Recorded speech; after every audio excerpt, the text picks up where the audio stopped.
Welcome to Generational Wellness with Dr. Loam. Thank you for joining me today. If this is your first time, my name is Dr. Loam. I am a pediatrician who is very passionate about helping parents make health-conscious decisions for themselves and for their children, thereby creating healthy habits that will take them from disease to wellness for themselves and for their children for generations to come. Thank you for joining me today.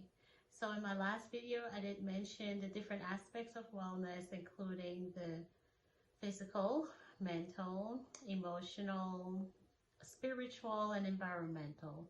So today we will be starting with the physical aspect of wellness, which broken down, you will go into nutrition, movement, and sleep. So we will start with nutrition today. So I like to start with food because food to me is the core of most family traditions and values. When you think about food, you think about family, you think about socializing with people. Think about Thanksgiving or occasions or any ceremony where in close celebration, food is involved. And sometimes you will see recipes that have been passed on from generation to generations, recipes that will bring back memories, right? So food is really very essential. And most of our food preferences actually start developing in the very first 3 years of life. So does our brain development. So what we're actually putting into our bodies and into our children's bodies in this time frame is extremely critical as far as the habits they're going to end up forming as adults, as far as the eating habits they form as adults.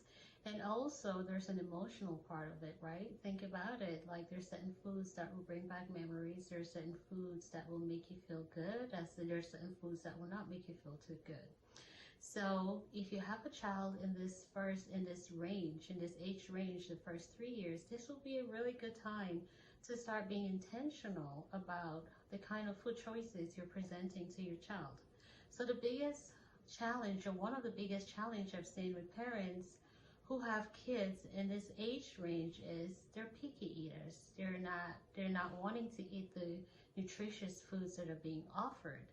And to that, I would say try offering a variety, because when you talk about food, it's not only the flavor, but you also think about the textures and the preparation and stuff.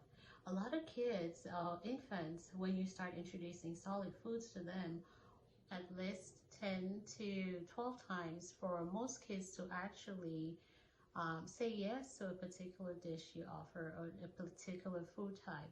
So what I will suggest is, say for a particular vegetable, for example, that's one of the biggest things.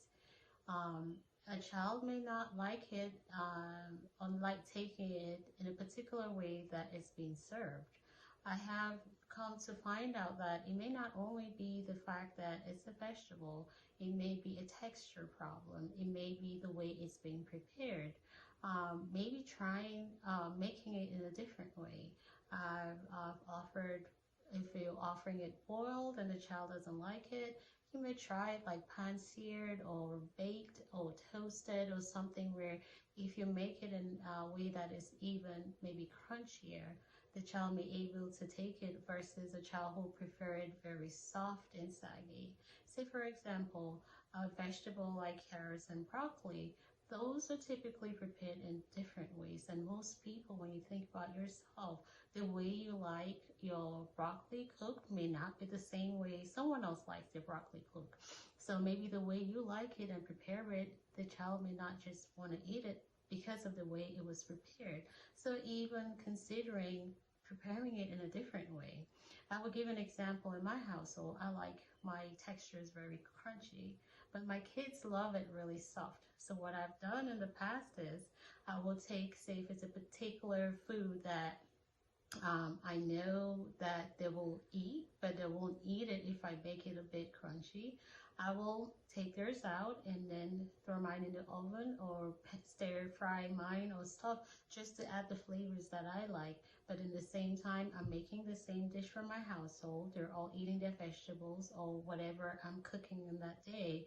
but it's just to everybody's preference without adding any extra time or any extra effort or actually creating a whole new dish for them. So we can try different variety, just make it fun for yourself and for your children. And once you come to know and understand your child's preferences, then in the future, introducing new food types will not be as difficult, because now you know how they like it, and you may tend to use similar recipes or similar ideas when preparing other vegetables or other food types, thereby increasing the variety not only for you and for your children as well. So let's give it a try. Let me know what you think about this. Leave a comment if you have any questions about it, and we'll talk more about food in the next video. Please subscribe if you like this video. Please share if you know someone who will be interested in this topic as well. Until next time, I'm Dr. Loam. Thank you for joining me.